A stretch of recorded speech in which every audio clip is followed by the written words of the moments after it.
आपका मेरे digital unique classes में स्वागत है। आज अपना टॉपिक रहने वाला है यानी आरआरबी फार्मासिस्ट के अंदर जो पूछे जाने वाले एक्ट है यानी फार्मासिस्ट एक्ट, उनके बारे में मैं आपको बताने वाला हूँ। अगर आप मेरे चैनल पर अभी नए हैं तो आप मेरे चैनल को सब्सक्राइब कर लीजिए और बेल आइकन को जरूर दबा लीजिए और अपने दोस्तों के साथ ये वीडियो अधिक से अधिक शेयर कीजिए जो अपने एग्जाम के अंदर वह अच्छे नंबरों से पास हो सके। ठीक है फ्रेंड्स, तो मैं आपको आज यानी फार्मासिस्ट एक्ट के बारे में बताने वाला हूँ।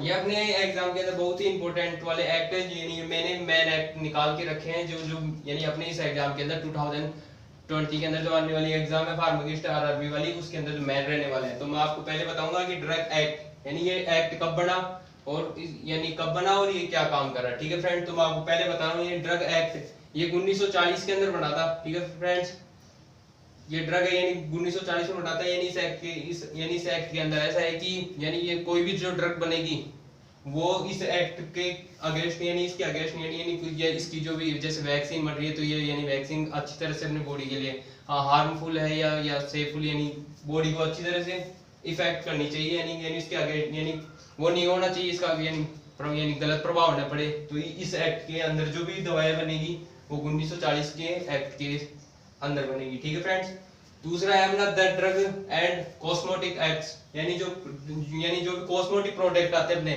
यानी जैसे अपन यानी जो गर्ल्स के बॉयज की जो कॉस्मेटिक प्रोडक्ट है वो किस एक्ट के अगेंस्ट में बने हैं 1940 में, और इसकी जो रूल है वो यानी कब लागू हुए थे वो 1945 के अंदर लागू हुए थे। ठीक है फ्रेंड्स, अपना नेक्स्ट एक्ट है द फार्मेसी एक्ट। ये एक्ट 1948 के अंदर बना था। यानी जो भी फार्मेसी यानी जो भी दवाएं बन रही है वो कौन से एक्ट के में बनी थी, वो 1948 एक्ट के। और जो फैक्ट्री एक्ट है, जो फैक्ट्री यानी जो भी फैक्ट्री एक्ट जो भी फैक्ट्री खुल रही है वो किस एक्ट की यानी वो 1948 में। और जो टेंडरली एंड मैजिक रिमेडिक्स एक्ट है ये कब बना था, ये 1954 के अंदर बना था।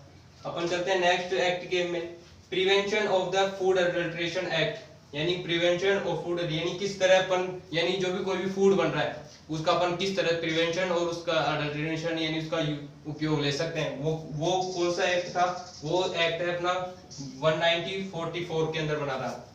ड्रग और प्राइस कंट्रोल ऑर्डर्स यानी कोई भी ड्रग है उसकी अपन कोई भी प्राइस है जैसे कोई भी यानी कोई भी ड्रग है अपन उसकी प्राइस यानी कंपनी वाले उसकी बढ़ा रहे हैं या कम कर रहे हैं तो उस एक्ट यानी ये वाला एक्ट उसके लिए बना है कि आप कोई भी ड्रग दोगे या उसकी ऑर्डर पास करोगे तो वो इस एक्ट के अगेंस्ट नहीं होनी चाहिए, इस एक्ट की पालना करनी चाहिए।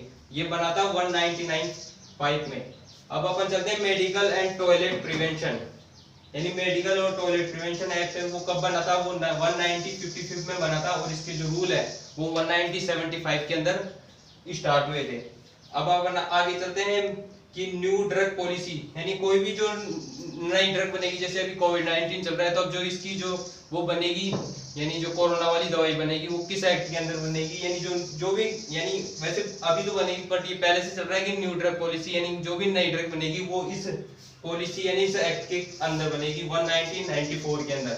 ओपिनियन एक्ट ये कब बना था, ये 1978 में बना था। ठीक है फ्रेंड्स, अपन आगे चलते हैं अब डेंजरस ड्रग एक्ट यानी कोई भी मैंने आपको ये वाला एक्ट बता दिया अपोनियन एक्ट, ये कब बना था 1978 को बना था। अब मैं आपको दूसरा एक्ट बताने वाला हूँ डेंजरस ड्रग एक्ट यानी ये कब बना था, ये एक्ट बना था 1973 में बना था। ठीक है फ्रेंड्स, अब आपको नया एक्ट बताने वाला हूँ कि नैरोटिक ड्रग एंड सब्सटेंस एक्ट, ये बना था अपने 1985 में। नया ड्रग अब कोई भी जो भी यानी नैरोटिक ड्रग बनेगी वो किस एक्ट के अकॉर्डिंग बनेगी, वो बनेगी 1985 ड्रग के एक्ट के अगेंस्ट में बनेगी। यानी अब आपको नया एक्ट बताने वाला हूँ द पॉइजन एक्ट यानी कोई भी पॉइजन यानी जैसे कुछ भी पॉइजन बन रहा है यानी जैसे दवाया यानी जो जानवर यानी जैसे कुछ चीज को नष्ट करने के लिए कोई भी पॉइजन बनाया जा रहा है वो किस एक्ट के अगेंस्ट में बनेगा, वो बनेगा 1919 में बनेगा। ठीक है फ्रेंड्स, अब नया एक्ट है द इंडस्ट्रियल एम्प्लॉयमेंट यानी कोई भी इंडस्ट्री लग रही है जैसे उद्योग लग रहा है वो कौन से एक्ट के अंदर बन रहा है, वो 1946 के अंदर बन रहा है। नया एक्ट है इंडस्ट्रियल डिस्प्यूट एक्ट। अब आप इस एक्ट को इस तरह से समझिए कि ये एक्ट बना था 1947 में, यानी जब अपने देश में अंग्रेज थे तो ये एक्ट उन्होंने बनाया था कि यानी अब यानी उनके साथ अपना जो भी व्यापार था वो इस एक्ट के अंदर था। और अब जो अपना व्यापार चल रहा है वो अपन ने यानी अपना खुद का एक्ट बनाया, वो बनाया था 1951 में। यानी जो अब अपना व्यापार चल रहा है कोई भी, वो इस एक्ट के अंदर चल रहा है, इंडस्ट्रियल एक्ट, ये बना था अपना 1951 में।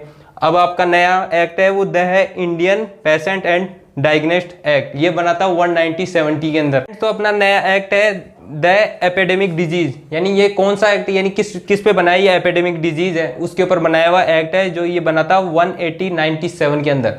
तो फ्रेंड्स ये अपने सारे एक्ट है। आपको इन एक्ट में कहीं पे भी कोई प्रॉब्लम हो तो आप मुझे कमेंट बॉक्स में कमेंट करके जरूर बताएं। और ये एक्ट मैं आपको अपने यानी इनको PDF के अंदर डाल के आपको यानी लिंक के अंदर शेयर करूंगा। तो आप ये जो सारे एक्ट है आप अपने लिंक्स यानी जो मेरे ये YouTube वाली लिंक है उससे आप अपने ये एक्ट ले सकते हैं। ठीक है फ्रेंड्स, थैंक यू।